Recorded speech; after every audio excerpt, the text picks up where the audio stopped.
Hey everyone who is watching this video. To preface, I just wanted to read something and see what you guys thought about it. So, it's called The Love Song of J. Prufrock, and it's by T.S. Eliot. Let us go then, you and I, when the evening is spread out across the sky, like a patient etherized upon a table. Let us go through certain half-deserted streets, the muttering retreats of restless nights and one-night cheap hotels, and sawdust restaurants with oyster shells. Streets that follow like a tedious argument of insidious intent, to lead you to an overwhelming question. Oh, do not ask, what is it? Let us go and make our visit. In the room the women come and go, talking of Michelangelo. The yellow fog that rubs its back upon the window panes, the yellow smoke that rubs its muzzle on the window panes, licked its tongue into the corners of the evening, lingered upon the pools that stand in drains, let fall upon its back the soot that falls from chimneys slid by the terrace, make a sudden leap, and seeing that it was a soft October night, curled once about the house and fell asleep.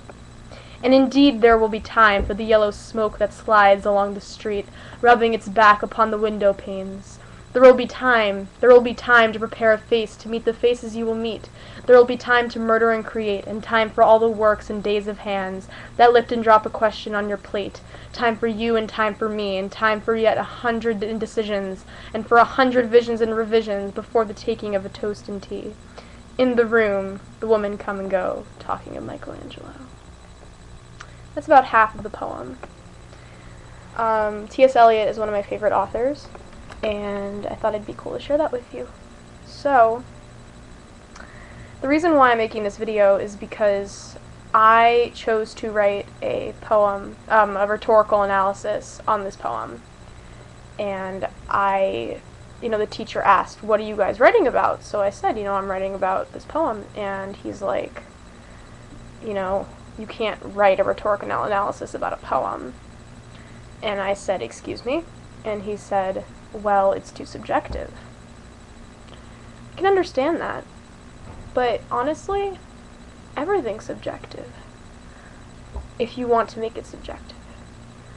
The reason why I chose this poem was because unlike some ambiguous poetry that can be interpreted, the Prufrock poem is clearly talking about Prufrock and his connection to the city around him and how he feels about it. There's no room for interpretation.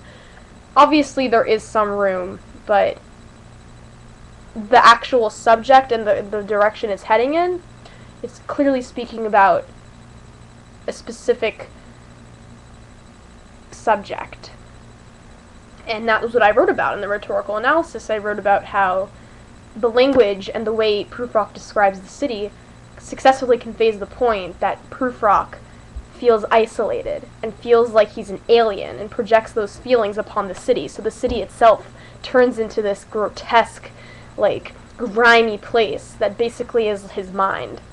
And I thought it was conveyed beautifully in this poem. And while everyone else is writing about ads and stupid stuff, I actually chose to write about a poem that some people know about, but is in general not known, and I wanted to let people know about it. And, I think poetry is so it's just underestimated, and, I think that people are using it less and less in schools. I think that people are focusing only on essays and narratives, and we're just forgetting that poetry is beautiful. The Japanese have been writing haikus since the beginning of time, and haikus in themselves are an entirely different subject matter because you got to take into account syllables, you got to take into account what words you're going to use, and who does haikus anymore and actually means it. You can write something silly, but even I can't write a haiku, and that's hard stuff.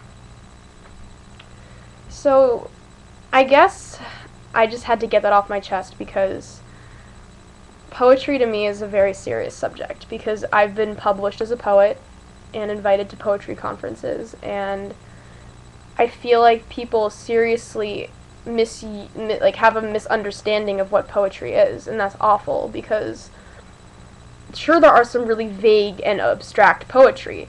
E. Cummings, who I think is a genius, still was very ambiguous, and people could not connect to his writing. But then there are people like Sylvia Plath and T.S. Eliot who I really think make a point, and they say something and it's charged, and you can't fault me for writing about this poem, because it's almost borderline prose. That's how direct it is. It is brimming with imagery that is understandable. Okay, I think I'm done. But yeah, so just seriously read some poems. Read some E. Cummings even. He's hard to understand, but once you start thinking about it, his poetry is beautiful. Read T.S. Eliot. Read The Wasteland, The Hollow Men. Read Walt Whitman. I know it's really hard often to connect, but sometimes I feel it's because our schools don't let us connect to them, and our schools will stay away from poetry and help make us work on these essays and these research papers. Think outside the box. Seriously, I dare you. Okay, I think I'm done. But thanks for listening. I love you guys.